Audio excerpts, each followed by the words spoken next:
मेरा नाम चंचल है। ऊपर वाले ने मुझे एक बेटी दी थी, वो बेटी जिसको मैं सबसे ज़्यादा प्यार करती थी, जो मेरी परछाई थी। लोग कहते थे कि मैं बहुत सुंदर हूँ, लेकिन जब से मेरी बेटी ने जन्म लिया था तो लोग कहने लगे थे कि तुम्हारी बेटी तुमसे भी ज़्यादा सुंदर है। मैं अपनी बेटी की तारीफ सुनकर बहुत खुश होती थी, लेकिन उसकी सुंदरता ने मुझे कहीं का नहीं छोड़ा था। यहाँ तक कि वो खुद भी कहीं की नहीं रही थी। मुझे क्या पता था कि मेरी मासूम सी भोली भाली बच्ची के साथ किस्मत एक ऐसा खेल खेल जाएगी जिसकी वजह से वो बेचारी अपनी ज़िंदगी में खुशियाँ तलाशती रहेगी। उसकी ज़िंदगी से खुशियाँ तो जैसे ख़त्म ही हो गई थी, और उसको इस हालत में देखकर मेरा दिल बहुत तड़पता था। मेरे पति इस दुनिया से जा चुके थे। उस समय मेरी बेटी 5 साल की थी। मेरे पति का परिवार दूसरे शहर में रहता था। हम दोनों की लव मैरिज हुई थी। शादी के बाद भी मेरे ससुराल वालों ने हम दोनों को एक्सेप्ट नहीं किया, इसलिए हमने इस शहर में आकर अपनी दुनिया बसा ली थी। लेकिन मेरे पति और मेरा साथ सिर्फ कुछ सालों तक ही रहा था। मुझे क्या पता था कि मेरे ऊपर एक के बाद एक परेशानी आ जाएगी। शादी करने के बाद मैं अपने पति के साथ एक खुशहाल ज़िंदगी गुजार रही थी। मेरे पति एक मेहनती इंसान थे, जिन्होंने अपनी मेहनत से मेरी और मेरी बेटी की ज़िंदगी में इतनी खुशियाँ भर दी थी कि हमारे पास किसी चीज़ की कमी नहीं रही थी। भले ही हम लोग गरीब लोग थे, लेकिन हमारी ज़िंदगी में भरपूर खुशियाँ थीं, और यही सब हमारे लिए किसी दौलत से कम नहीं था। मगर मुझे नहीं पता था कि हमें खुशियाँ देते देते मेरे पति अंदर से खोखले होते जा रहे हैं। उनको बीमारियों ने इतना खाली कर दिया है कि उन्होंने कभी हमें इस बारे में कुछ बताया ही नहीं। हाँ, इतना ज़रूर होता था कि वो चोरी चुपके दवाई खाते रहते थे, मगर उन्होंने कभी अपना इलाज बड़े डॉक्टर से नहीं करवाया, और इसी की वजह से उनकी बीमारी बढ़ती गई। एक दिन ऐसा हुआ कि वो बहुत बीमार हो गए और हमें इस दुनिया में अकेला छोड़कर चले गए। मेरे लिए मेरी बेटी और मेरी बेटी के लिए सिर्फ मैं ही रह गए थे।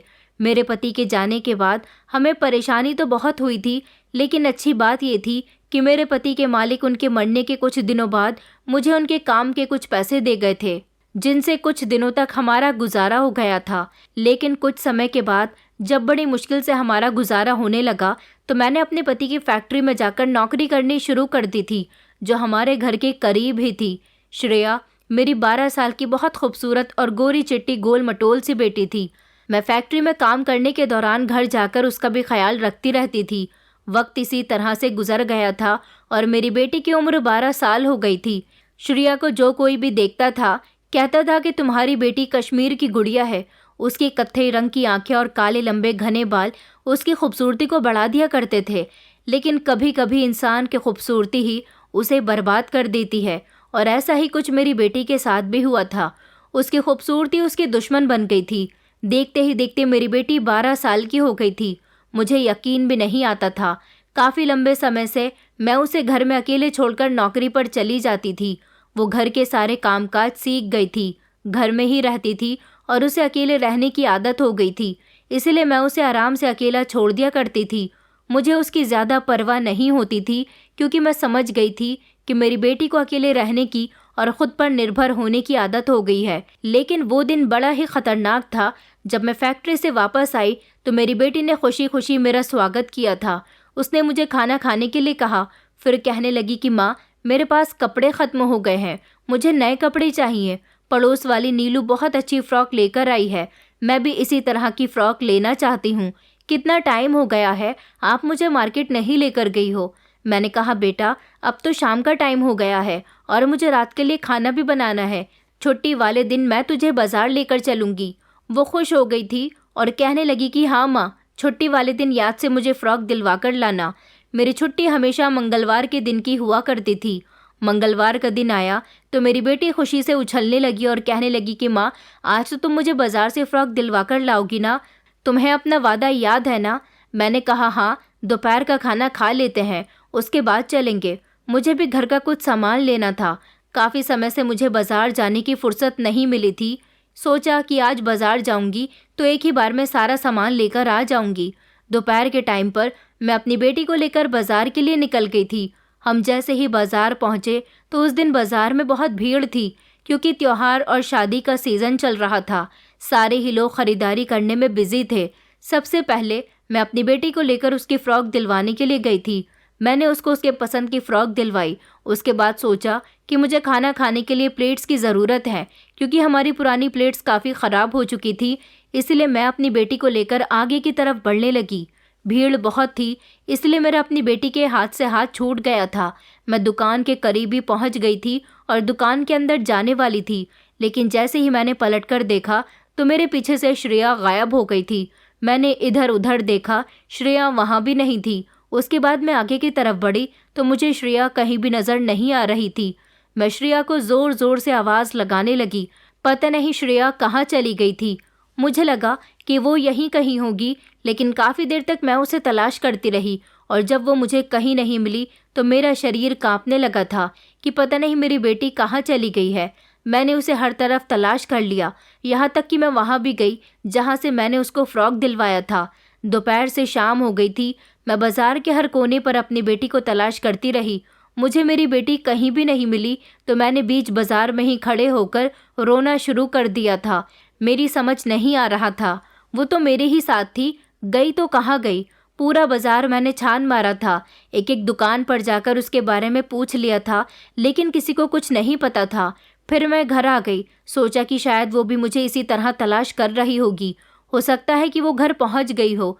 यही उम्मीद मुझे थोड़ी हिम्मत दे रही थी कि वो घर पर होगी। मगर जब मैं घर आई तो घर में इस तरह ताला लगा हुआ था जैसे मैं लगा कर गई थी।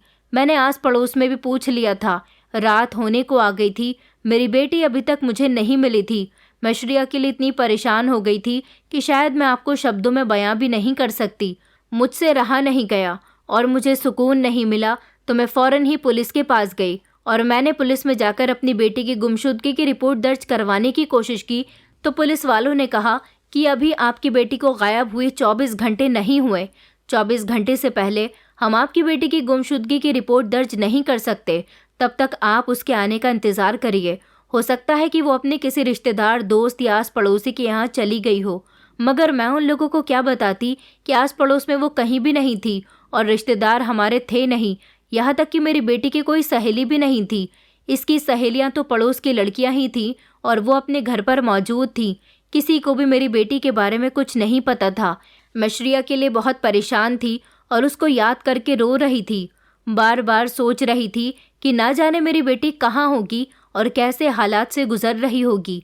मैं अपने घर के दरवाजे पर खड़े होकर फूट फूट कर रो रही थी। आस पड़ोस के लोग भी मेरे लिए बहुत परेशान थे। सब मुझे तसल्ली दे रहे थे कि तुम्हारी बेटी ठीक होगी और सही सलामत वापस आ जाएगी। लेकिन ना जाने क्यों मेरा दिल बहुत परेशान था। मुझे ऐसा लग रहा था जैसे कुछ बुरा होने वाला है या फिर हो चुका है। जैसे तैसे दिन निकल आया था।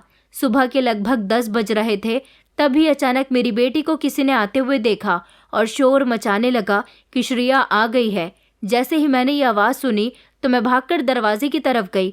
गली में देखा तो मेरी बेटी धीमे धीमे कदमों से चलती हुई आ रही थी। उसकी हालत देखकर मेरे पैरों तले से ज़मीन निकल गई थी। मेरी आंखों से आंसू नहीं रुक रहे थे, जबकि शरीर थमकर रह गया था। वो लड़खड़ाते हुए कदमों से चल रही थी। जैसे ही भागकर मैंने उसे अपनी बाहों में भरा, वो बेहोश हो गई। उसकी ऐसी हालत देखकर मैं चीख चीख कर रोने लगी थी। वो मुझे कुछ बताती भी तो कैसे, वो तो बेहोश हो गई थी। उसे इलाज की सख्त ज़रूरत थी। पड़ोस के लोगों ने ही मोहल्ले के डॉक्टर को बुलाया। मेरी बेटी मेरी आंखों के सामने बिस्तर पर पड़ी हुई थी और उसकी हालत देखकर मेरी जान निकल रही थी। बिस्तर पर उसके जख्मों से भरा शरीर देखकर मैंने जल्दी से अपना मुंह फेर लिया था। मैं सोच भी नहीं सकती थी कि मेरी बेटी के साथ ये सब हो सकता है। वो बहुत तकलीफ से गुजर रही थी। डॉक्टर ने कहा था कि ये पुलिस केस है। आपकी बेटी के साथ कुछ दरिंदों ने बहुत गलत किया है। आसपास की औरतें जो हमारे घर में मौजूद थी, उन्होंने भी मुझे यही एडवाइस दी। मगर मैंने जब गहराई से सोचा तो कहा, मैं पुलिस के पास नहीं जाऊंगी। जो होना था वो हो चुका। मैं पहले ही काफ़ी बदनामी झेल चुकी हूँ, अब और बदनामी नहीं झेलना चाहती। मुझे बस अपनी बेटी की फ़िक्र है। मुझे लोगों ने बहुत समझाया कि जिन लोगों ने तुम्हारी बेटी के साथ ये किया है उनको सज़ा मिल सकती है, लेकिन मैंने कहा कि नहीं, मुझे उनको सज़ा नहीं दिलवानी। ऊपर वाला खुद उन्हें सज़ा दे देगा। लेकिन मैं अंदर से बहुत टूट चुकी थी। मेरी बेटी को होश ही नहीं आ रहा था। मैंने अपने आप को बड़ी मुश्किल से संभाला था। मैं बस लगातार अपनी बेटी को देख रही थी, जैसे पहचानते ही नहीं थी कि ये मेरी बेटी है। उसका चेहरा पहचान के लायक ही नहीं रहा था और ये सब किसने किया था ये कोई नहीं जानता था। श्रेया के चेहरे पर जख्मों के निशान थे। मेरी आंखों से लगातार आंसू निकल रहे थे। मैं कुछ बोलने के काबिल भी नहीं थी। काफ़ी देर के बाद जब मुझसे ये सब बर्दाश्त न हुआ तो श्रेया को देखकर मेरी जान निकलने लगी थी। थोड़े समय बाद जब मेरी बेटी होश में आई तो धीरे धीरे उसने ही मुझे सब कुछ बताया कि उसके साथ ये सब किसने किया और कैसे। उसने सब कुछ बताना शुरू कर दिया कि उसके साथ आखिर हुआ क्या था। मेरी बेटी बता रही थी कि जब वो मेरे साथ बाजार गई थी और हम दूसरी दुकान पर चलने वाले थे तो अचानक भीड़ की धक्का मुक्की की वजह से मेरा हाथ मेरी बेटी के हाथ से छूट गया था और आगे बढ़ने की वजह से मैं अपनी बेटी को पलटकर न देख सकी। लेकिन जब मैंने उसको देखा तब तक उसे पीछे से कोई ले जा चुका था। उसने बताया कि किसी ने मेरे मुंह पर हाथ रख लिया था। भीड़ में मैं समझ नहीं पाई कि कौन है, लेकिन जब उसे एक दुकान के अंदर ले जाया गया तो उसने उस इंसान का चेहरा देख लिया। वो कोई दुकानदार था। अपनी दुकान के अंदर मेरी बेटी को ले गया। उसने अपनी दुकान का शटर गिरा लिया। बाजार में भीड़ होने का उसने पूरा फायदा उठाया। दुकानदार लगभग 20 से 25 साल का जवान लड़का था। उसने किसी शौक या फिर वक्त गुजारने के लिए दुकान खोल रखी थी। जब मेरी बेटी उसकी नज़र में आ गई तो वो हमारा पीछा करते हुए आ रहा था और मौका देखकर उसने मेरी बेटी को अगवा कर लिया। उसकी खूबसूरती उसे बहुत पसंद आई थी। उसने अपनी दुकान के अंदर ले जाकर मेरी बेटी के साथ दरिंदगी को अंजाम दिया। ये काम उसने अकेले नहीं किया था, बल्कि उसका एक साथी और मौजूद था। ये सब इतनी जल्दी जल्दी हो गया कि मेरी बेटी को भी कुछ समझ नहीं आ रहा था। उसे नहीं पता था कि उसकी ज़िंदगी में इतना बड़ा मोड़ आने वाला है। उसकी चढ़ती जवानी पर दाग लगने वाला है। उसकी यही सुंदरता उसकी दुश्मन बनने वाली है। मेरी बेटी को नहीं पता था कि उस दुकानदार के दिमाग में क्या चल रहा है।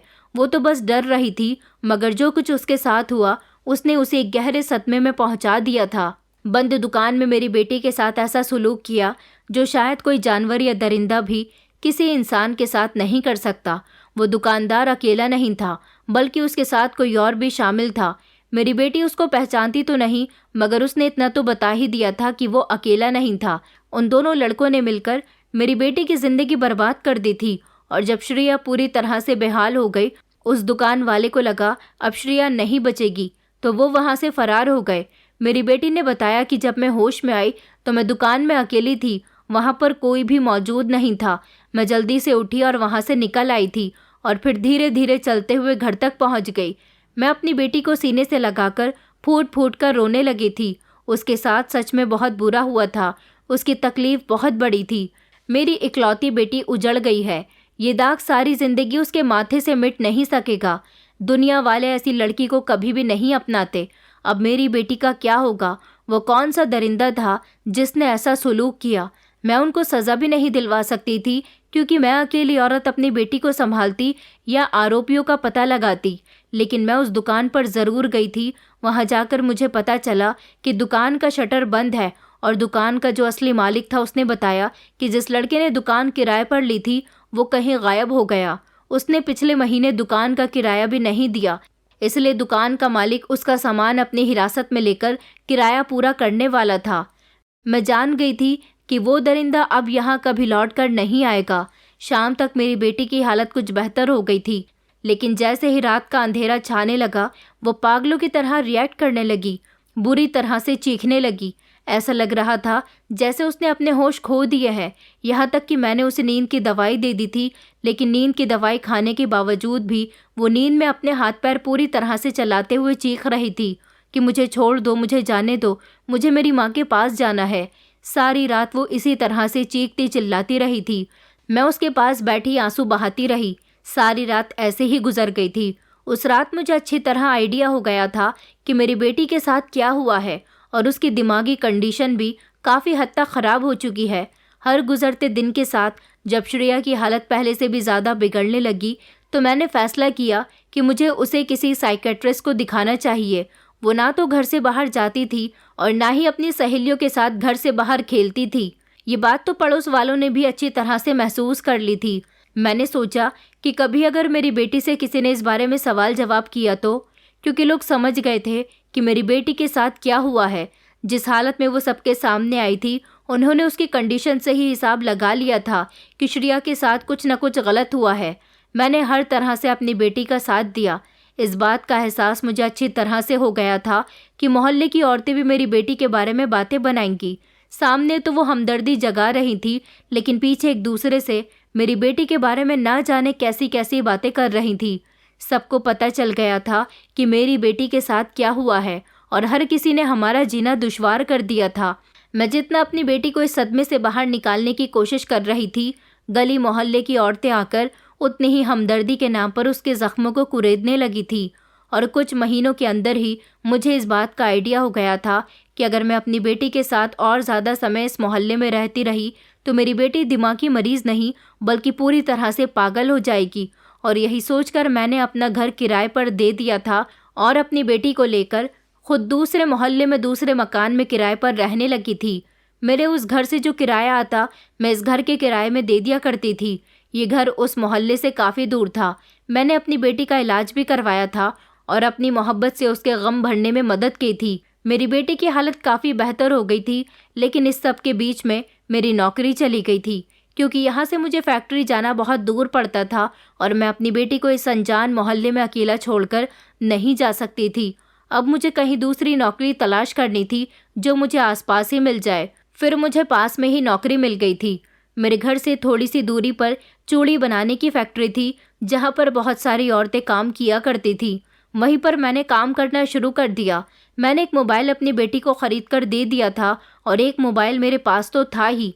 मैं काम करने के दौरान अपनी बेटी को बार बार फ़ोन करके उसके बारे में पूछती रहती थी। उसकी हालत काफ़ी सुधर गई थी और इसी तरह काफ़ी साल गुजर गए थे। लेकिन मेरी परेशानी और फिक्र बढ़ते हुए वक्त के साथ बढ़ती जा रही थी, क्योंकि जैसे जैसे वक्त आगे बढ़ रहा था मेरी बेटी पहले से भी ज़्यादा सुंदर होती जा रही थी। हाँ, मगर वो बेहद कमज़ोर हो गई थी। उसको हमेशा कमज़ोरी महसूस होती रहती थी। उसके बदन में ताकत नहीं थी। ऊपर वाले ने उसे ऐसा रूप दिया था कि उसकी खूबसूरती के बीच में उसकी कमज़ोरी दिखाई नहीं देती थी। मुझे डर था कि कहीं उसके साथ दोबारा कुछ ना हो जाए जिसे मैं और वो बर्दाश्त न कर सके, क्योंकि वो सारा दिन घर में अकेली होती थी। और यही सब सोचते हुए मैंने फैक्ट्री में ही काम करने वाली अपनी एक जानने वाली औरत को अपनी बेटी के बारे में बताया कि मेरी एक इकलौती बेटी है, उसके लिए कोई अच्छा सा रिश्ता बताना। जल्द से जल्द मैं अपनी बेटी की शादी करना चाहती हूँ। उसने कहा, अरे चंचल, तुम्हारी बेटी तो अभी सिर्फ 14-15 साल की ही होगी। इतनी कम उम्र और ख़ूबसूरत लड़की के लिए तो आसानी से लड़का मिल जाएगा। फिर तुम्हें फ़िक्र किस बात की है?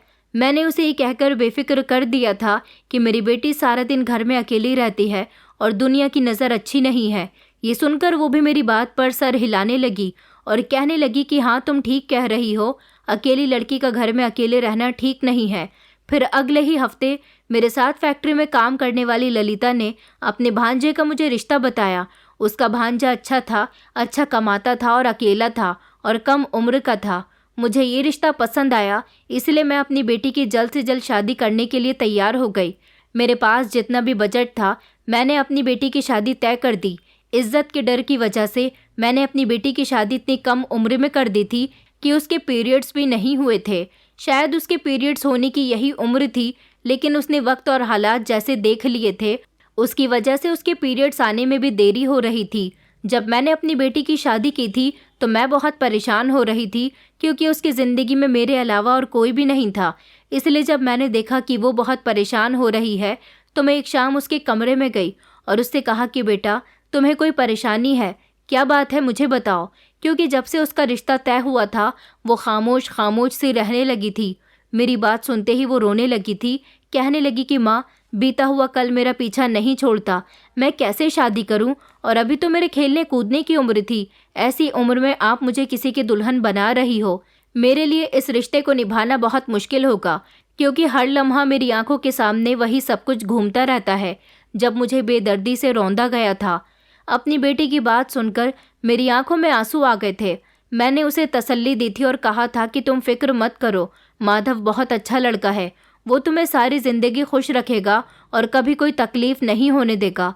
मैंने उसके होने वाले पति के बारे में सारी मालूमात हासिल कर ली थी और अपनी बेटी को समझाया कि अब उसे हिम्मत करके खुद ही कदम आगे बढ़ाना होगा, क्योंकि उसका इलाज भी चल रहा था और अब उसे हिम्मत करने की ज़रूरत थी। उसकी शादी का दिन आया तो वो लाल रंग के कपड़ों में बहुत सुंदर लग रही थी। उसे देखकर मुझे अपनी शादी का समय याद आ रहा था। अगर आज मेरे पति जिंदा होते तो उसे देखकर बहुत खुश होते, क्योंकि उनके होते हुए हमारी जिंदगी में ये परेशानियां ना होती। देखते ही देखते मेरी बेटी विदा हो गई थी। मैं सारी रात अकेले घर में रोती रही थी, अपनी बेटी की खुशियों की प्रार्थना करती रही, लेकिन मुझे क्या पता था कि अभी मेरी प्रार्थना के पूरा होने का समय नहीं आया।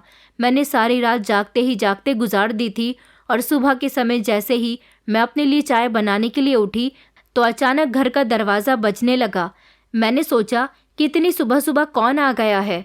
मैं जब दरवाज़ा खोलने के लिए गई तो ये देखकर हैरान रह गई कि ललिता दरवाजे पर खड़ी हुई है और उसके साथ मेरी नई नवेली दुल्हन बनी बेटी भी मौजूद थी। उसे देखकर मैं घबरा गई। मैंने जल्दी से उन दोनों को घर के अंदर आने के लिए कहा। दुल्हन के कपड़े पहने खड़ी मेरी बेटी की हालत बहुत ख़राब हो रही थी।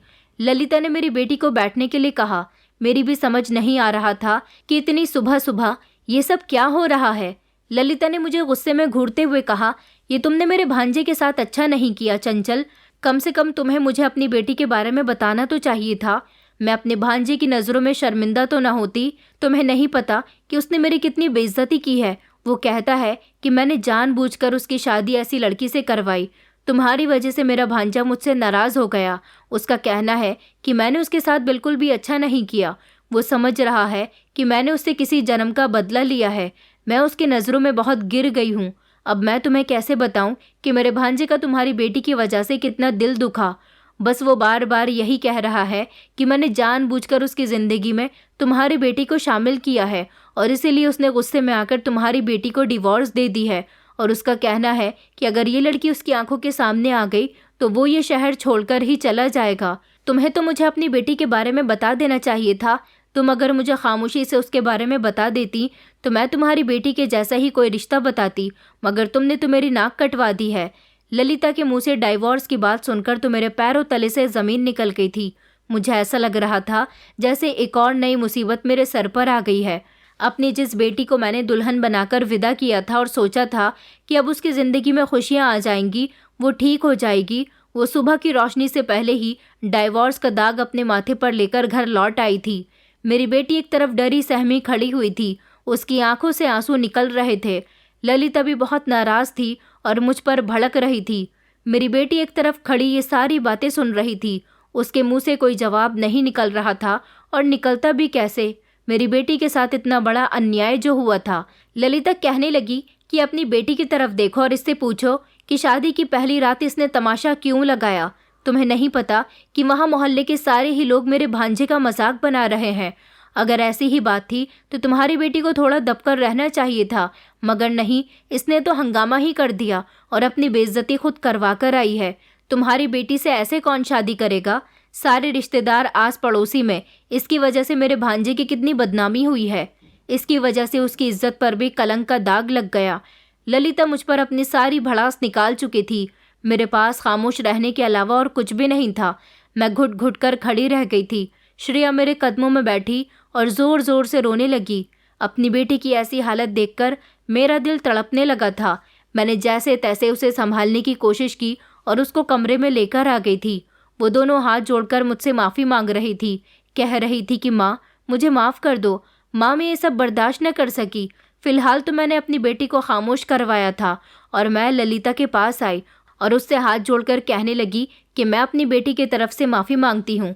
वो इस समय बहुत परेशान है। अब तुम्हारे भांजे ने उसे डिवोर्स देने का फ़ैसला कर लिया है तो मैं क्या कह सकती हूँ।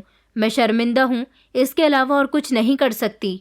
मेरी बेटी बहुत तकलीफ़ में है, तुम यहाँ से जा सकती हो। उसने कहा, ध्यान रखो अपनी बेटी का। ये कहते हुए वो गुस्से में मेरे घर से निकल गई थी। मैंने फ़ौरन ही घर का दरवाज़ा बंद किया और अपनी बेटी के पास गई तो वो फिर से मेरे आगे हाथ जोड़कर फूट फूट कर रोने लगी और कहने लगी कि माँ, मैंने बहुत कोशिश की थी कि मैं हिम्मत करके आगे बढ़ूं, लेकिन मेरे लिए ये आसान नहीं था। जैसे ही मेरे पति ने मुझ पर अपना हक जताना चाहा, वो मेरे करीब आए तो मुझे वो सब याद आ गया और वो सब मेरी आंखों के सामने घूमने लगा, जिसकी वजह से मैं खुद पर कंट्रोल नहीं कर पाई थी और चीखने लगी। धीरे धीरे मेरे पति जान गए कि मुझ पर क्या बीत चुकी है। मैं किसी परेशानी से गुजर चुकी हूँ, लेकिन फिर भी उन्होंने मेरी तकलीफ़ का अंदाज़ा नहीं लगाया, मुझे संभालने की कोशिश तक नहीं की, बल्कि वो मेरी हालत देखकर घबरा गए, खुद से दूर करने का फ़ैसला कर लिया उन्होंने एक पल के लिए भी मुझे अपने साथ रखना बर्दाश्त नहीं किया और एक नया दाग मेरे दामन पर लग गया। इस समय मेरा दिल फटने लगा था, लेकिन मुझे खुद को कंट्रोल करना था। अपनी बेटी के लिए उसे संभालना था। अगर मैं भी बिखर जाती तो मेरी बेटी को कौन संभालता? मैं ऐसे कठिन समय में उसे अकेला नहीं छोड़ना चाहती थी, इसलिए मैं हमेशा उसके साथ रहती, उससे बातें करती, उसको समझाने की कोशिश करती कि बीते समय पहले तुम्हारे साथ जो भी हुआ उसे भूलने की कोशिश करो। मैंने उससे वादा किया था कि मैं सारी ज़िंदगी तुम्हारे साथ रहूंगी, तुम्हें कभी अकेला नहीं छोड़ूंगी, लेकिन तुम्हें सब कुछ भूलना पड़ेगा। मैंने भी सोच लिया था कि मैं आखिरी सांस तक अपनी बेटी का ख्याल रखती रहूंगी। मैंने दोबारा से अपनी बेटी का इलाज करवाना शुरू कर दिया था। वो अब डिवोर्स का दाग भी अपने दामन पर समेटे खुद को संभालने की कोशिश कर रही थी और मैं जहाँ तक मुमकिन हो सकता था उसको समझाती रहती थी, उसको तसल्लियाँ देती रहती थी कि अच्छा वक्त भी आएगा और सब कुछ ठीक हो जाएगा। एक राजकुमार से तुम्हारी शादी होगी जो तुम्हारा बहुत ख्याल रखेगा।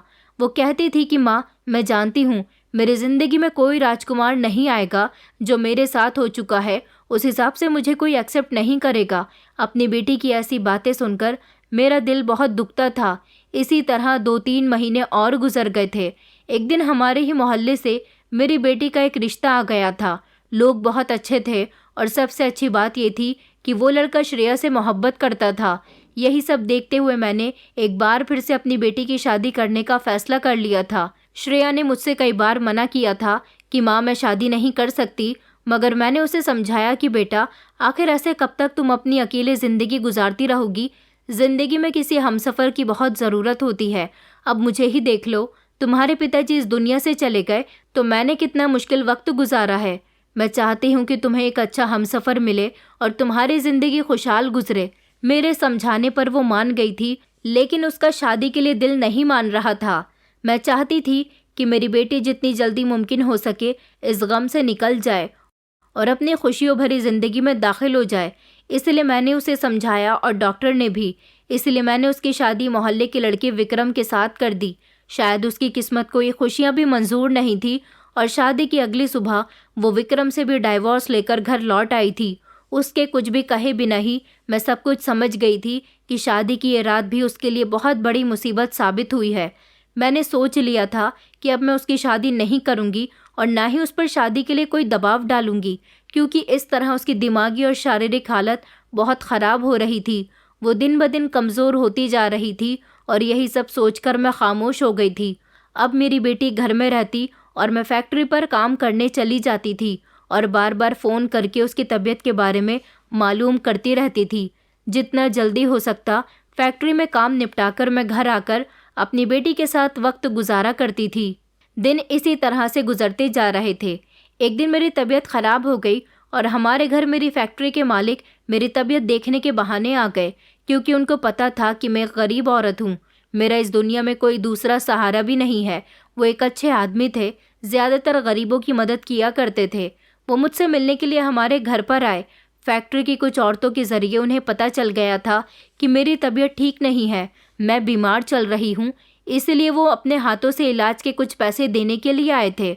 मैं बिस्तर पर थी, उन्होंने मेरी तबीयत पूछी और उसके बाद पैसों का एक लिफाफा मेरे आगे बढ़ाते हुए कहने लगे कि ये तुम्हारे इलाज के लिए है, जल्दी ही ठीक हो जाओ और फिर फैक्ट्री में काम करने के लिए आ जाना। मेरी बेटी ने उनके लिए चाय नाश्ते का इंतज़ाम किया था। वो उनके सामने जब चाय नाश्ता लेकर आई तो मालिक की नज़र मेरी बेटी पर पड़ी थी। न जाने कि वो मेरी बेटी को देखकर पूरी तरह से खामोश हो गए थे और उनके चेहरे का रंग भी उड़ गया था। वो जब वापस जाने के लिए खड़े हुए तो कहने लगे कि उन्हें मेरी बेटी पसंद आ गई है और वो उससे शादी करना चाहते हैं। हालांकि वो जवान थे, उनकी उम्र में और मेरी बेटी की उम्र में काफ़ी फ़र्क था। वो एक हट्टे कट्टे जवान लड़के थे, अमीर बाप के बेटे थे। उनको मेरी बेटी पसंद आ गई थी। ये तो बहुत ही बड़ी खुशकिस्मती की बात थी। फ़िलहाल तो मैंने मालिक से कुछ नहीं कहा था और उनसे कुछ छुपाया भी नहीं। उनको अपनी बेटी के बारे में सब कुछ बता दिया कि मैं अपनी बेटी की शादी नहीं कर सकती, क्योंकि पहले भी उसकी 2 बार डाइवोर्स हो चुकी है। मेरी दिमागी हालत भी ठीक नहीं है और वो खुद को शादीशुदा ज़िंदगी में एडजस्ट नहीं कर सकती। ये सुनकर मेरे मालिक ने मेरी तरफ देखा और कहने लगे कि मुझे एक मौका तो दो, मैं श्रेया से शादी करूँगा, उसे ज़िंदगी की हर खुशी दूंगा। अब मैं उनको क्या बताती कि मेरी बेटी की ज़िंदगी भी उजड़ गई थी और उसका बचपन भी उजड़ गया था। कम उम्र में ही मेरी बेटी तलाकशुदा भी हो गई थी और उसकी इज्जत पर दाग भी लग गया था। और ये भी मैं अच्छी तरह से जानती थी कि मालिक से शादी करने के बाद मेरी बेटी का क्या अंजाम होने वाला है। उन्होंने मुझे फिर से भरोसा दिलाया कि वो मेरी बेटी को बहुत खुश रखेंगे। ये बात सुनकर मैं हैरान रह गई थी। मैं ये सोच भी नहीं सकती थी कि वो एक करोड़पति इंसान, जानते हुए भी कि मेरी बेटी की 2 बार डाइवोर्स हो चुकी है, फिर भी वो उससे शादी करने के लिए तैयार हो गए। मैंने अपने मालिक से सोचने के लिए वक्त मांगा था और उनके जाने के बाद जब श्रेया के सामने इस बात का जिक्र किया तो वो भी हैरान हो गई थी। लेकिन फिर कहने लगी कि माँ रहने दो, मेरी वजह से आपकी दोबारा बदनामी हो जाएगी, क्योंकि मोहल्ले वाले पहले ही हम पर थू थू करने लगे हैं और आपकी नौकरी को भी खतरा हो सकता है। श्रेया के इनकार के बाद मैंने उसे ज़्यादा जिद करना बेहतर नहीं समझा था, क्योंकि 2 बार वो शादी की वजह से भी टूट चुकी थी। मैंने अब की बार उसके फैसले को ही ज़्यादा अहमियत दी और मालिक को अगले दिन इनकार कर दिया था। उनसे कह दिया था कि मेरी बेटी शादी नहीं करना चाहती, लेकिन वो तो जिद करने लगे। वो कहने लगे कि मैं वादा करता हूँ कि तुम्हारी बेटी मेरे पास बहुत खुश रहेगी, उसे कभी किसी चीज़ की कमी नहीं होगी और उसका इलाज भी मैं खुद करवाऊँगा। वो तो इतनी जिद करने लगे कि मुझे उनको देखकर एक बार फिर से अपनी बेटी से बात करनी पड़ गई थी। मैंने उसे समझाया कि ज़िंदगी में आगे बढ़ने के लिए बहुत कम मौके मिलते हैं। मालिक तो तुम्हारे बारे में सब कुछ जानने के बाद भी तुमसे शादी करने के लिए तैयार हैं। तुम्हें ऐसे मौके को हाथ से नहीं जाने देना चाहिए। मालिक के लिए तो इनकार की कोई वजह ही नहीं बनती। मेरे समझाने पर मेरी बेटी मान गई थी और तीसरी बार भी मैंने उसे अपने हाथों से दुल्हन बनाया। लेकिन इस बार मैंने अपने मालिक के आगे एक छोटी सी शर्त रख दी थी कि वो श्रेया से शादी करके शादी की पहली रात हमारे घर में ही गुजारेंगे। मैं नहीं चाहती थी कि मेरे मालिक के घर कोई तमाशा खड़ा हो और वो अपने घर वालों के दबाव में आकर मेरी बेटी को डाइवोर्स दे दें। मैं अपनी बेटी को संभालना चाहती थी और इसीलिए मैंने ये शर्त रखी थी ताकि उसकी तीसरी शादी की पहली रात ही नाकाम ना हो जाए, फिर से मेरी बेटी के ऊपर तीसरी तलाक का दाग ना लग जाए। मेरी बेटी तीसरी बार भी दुल्हन बनकर बहुत सुंदर लग रही थी। मालिक की तरफ से उसके लिए महंगे कपड़े और जेवर भी आए थे। हालांकि इन सब चीज़ों का मेरी बेटी को शौक नहीं था, क्योंकि उसके सारे शौक तो उस हादसे ने ही उससे छीन लिए थे। उसकी पिछली 2 शादियां इतनी बुरी तरह से नाकाम हुई थी कि वो बिना कुछ कहे ही वहाँ से वापस लौट आई थी।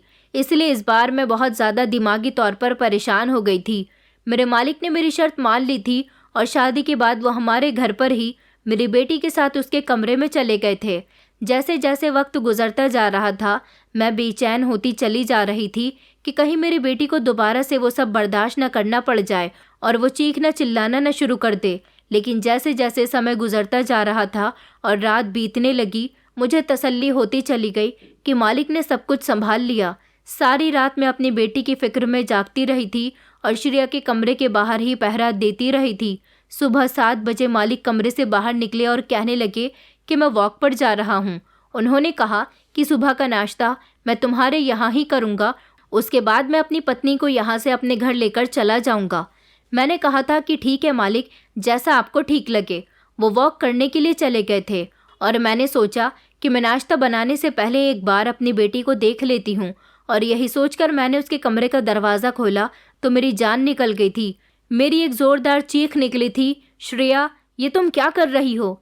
मैंने जल्दी से उसे संभाल लिया था। वो अपना दुपट्टा पंखे से बांधकर सुसाइड करने की कोशिश कर रही थी। ये देखकर मैं बहुत ज़ोर से चिल्लाई थी। मैंने जल्दी से जाकर उसकी इस हरकत को रोका। मुझे देखकर वो मेरे सीने से लगकर रोने लगी थी। मेरी आंखों से आंसू बहने लगे थे। अब पता नहीं मेरी बेटी की ज़िंदगी में कौन सा गम चला आया था। मैंने अपनी बेटी को सीने से लगा लिया और कहा कि बेटी अब क्या हुआ है, मुझे बताओ, तुम ये सब क्यों करने जा रही थी? उसने रोते हुए ऐसी बात बताई जिसे सुनकर मैं गहरे सदमे में चली गई थी। मुझे अपने कानों पर विश्वास नहीं हो रहा था कि क्या ये भी हो सकता है। मेरी बेटी कहने लगी कि सारी रात आपके मालिक ने ना तो मुझे हाथ लगाया और ना ही मुझे परेशान किया, बल्कि वो तो मुझे अपनी मोहब्बत का यकीन बार बार दिलाते रहे थे। और जब मुझे उनकी बातों पर यकीन होने लगा तो मुझे लगा कि मेरी ज़िंदगी में अब सब कुछ ठीक होने वाला है। फिर मेरे तीसरे पति मतलब आपके मालिक ने मुझे बताया कि वो इंसान है जिन्होंने उस दिन अपने दोस्त के साथ मिलकर मेरी इज्जत के साथ खेल खेला था। उन्होंने कहा कि वो अपने दोस्त के बहकावे में आ गए थे और भरी दोपहर को जब कोई नहीं था, इतनी खूबसूरत बच्ची उनकी दुकान में लाई गई तो वो अपनी फीलिंग्स पर कंट्रोल न कर सके और हैवान बनकर उन्होंने मुझ पर हमला कर दिया। वो मेरे गले से लगकर फूट फूट कर रोने लगी और कहने लगी कि माँ, यही वो इंसान है जिसने मेरी इज्जत ख़राब की थी। उस दुकान में अंधेरा था, मैं ज़्यादा किसी की शक्ल नहीं देख पाई थी, सिर्फ उस इंसान की शक्ल देखी थी जो मुझे किडनैप करके लेकर गया था। लेकिन उसने मुझे अपनी दुकान के अंदर डाल दिया था और शटर बंद कर दिया था, तो दुकान में अंधेरा हो गया। वहाँ उनका एक दोस्त मौजूद था। जब उन दोनों ने मिलकर मेरे साथ ये सब किया, दुकान वाले के अलावा वो दूसरा इंसान आपके मालिक थे। आपके मालिक ने मेरी ज़िंदगी बर्बाद कर दी। कसूर उस दुकान वाले का भी था। मेरी बेटी को मेरे पीछे से गायब कर लिया था। मेरे मालिक तो अपने दोस्त की दुकान पर उससे मिलने के लिए गए थे और वो अपने दोस्त और उसके गलत इरादे का शिकार हो गए थे। मेरी बेटी की बात सुनकर मेरे तन बदन में आग लग गई थी। मैं सोच भी नहीं सकती थी कि मेरी बेटी की शादी इसी इंसान से हो गई है जिसकी वजह से वो कितने लंबे समय से दुख की ज़िंदगी गुजार रही थी। बड़ी मुश्किल से मैंने अपनी बेटी को संभाला था और जब मेरे मालिक वॉक करने के बाद घर वापस आए तो मैंने उनका गिरेबान पकड़ लिया और कहा कि तुम्हारी हिम्मत भी कैसे हुई जो मेरी बेटी से तुमने शादी कर ली। मेरे मालिक ने हाथ जोड़कर मुझसे और मेरी बेटी से माफ़ी मांगी और कहने लगे कि मेरा कसूर बस इतना था कि मैंने अपने दोस्त का साथ दिया और उसकी बातों में आ गया। लेकिन उस दिन से लेकर आज तक मैं भी पछतावे भरी ज़िंदगी काट रहा हूँ। मुझे भी इतने सालों में एक पल के लिए चैन नहीं आया। उन्होंने कहा कि पिछले सालों में श्रिया मेरे सपने में आती है और मैं खुद भी दिमागी मरीज बन चुका हूँ। मैं आपकी बेटी को एक अच्छी ज़िंदगी और दुनिया देना चाहता हूँ और उसके हर ज़ख्म का मरहम बनना चाहता हूँ। इसी तरह शायद मुझे भी सुकून मिल जाएगा। वो श्रिया के पैर पकड़कर उससे माफ़ी मांग रहे थे और रो रहे थे। कह रहे थे कि अगर तुम मुझे माफ़ कर दो और मेरे साथ ज़िंदगी गुजार लो तो हम दोनों ही सुकून हासिल कर लेंगे। लेकिन अगर तुमने मुझसे अपने रास्ते अलग कर लिए तो ना तो तुम खुश रह सकोगी और ना ही मैं। शायद हम दोनों ज़िंदगी भर इस दर्द से आज़ाद नहीं होंगे। उन्होंने बताया कि जो श्रिया का असल मुजरिम था उसका कुछ दिनों पहले उसकी बाइक से ख़तरनाक एक्सीडेंट हुआ और अब वो अस्पताल में लाचारों की ज़िंदगी गुजार रहा है। मेरा बस चलता तो मैं अपने मालिक की जान ले लेती, उन्हें पुलिस के हवाले कर देती, लेकिन अब वो मेरी बेटी के पति थे। इस बार मेरी बेटी ने अपनी ज़िंदगी के हक़ में पहली बार सोच समझकर फ़ैसला किया और उसने मेरे मालिक मतलब अपने पति को माफ़ कर दिया था। मेरे मालिक मेरे आगे हाथ जोड़कर माफ़ी मांगते हुए मुझसे मेरी बेटी को अपने साथ ले जाने की परमिशन मांग रहे थे। उन्होंने मुझे यकीन दिलाया था कि वो हर कदम पर मेरी बेटी का ख्याल रखेंगे, उसके साथ रहेंगे। मैं जानती थी कि किसी भी मर्द के साथ मेरी बेटी अपनी ज़िंदगी को आगे नहीं बढ़ा पाएगी। अगर कोई इंसान उसे संभाल सकता है तो वो है सिर्फ़ और सिर्फ मेरे मालिक। यही सोचकर मैंने उन्हें परमिशन दे दी और आज मेरी बेटी एक नॉर्मल ज़िंदगी गुजार रही है। वो अपनी नॉर्मल ज़िंदगी की तरफ लौट आई है। मालिक ने अपनी हर गलती का पश्चाताप अच्छे से किया। मैं हर औरत से कहना चाहती हूँ कि अपनी बेटियों पर ख़ास ध्यान दें और उन्हें कहीं लेकर जाएं तो उनका बहुत ज़्यादा ध्यान रखें और बेटियों की शादी करने से पहले भी अच्छी तरह से इस बात की तसल्ली कर लें कि बेटी की शादी अच्छे परिवार में हुई है या नहीं, वरना आपकी बेटी किसी हैवान का शिकार न हो जाए। इसलिए बेहतर है कि बेटियों के मामले में ज़रा सावधानी बरतें। दोस्तों, उम्मीद करती हूँ आपको हमारी कहानी पसंद आई होगी। कहानी पसंद आई है तो वीडियो को लाइक करें, चैनल पर नए हैं तो चैनल को सब्सक्राइब करें और हाँ, नोटिफिकेशन बेल को ज़रूर दबाएं ताकि अगली अपडेट सबसे पहले आपको मिले।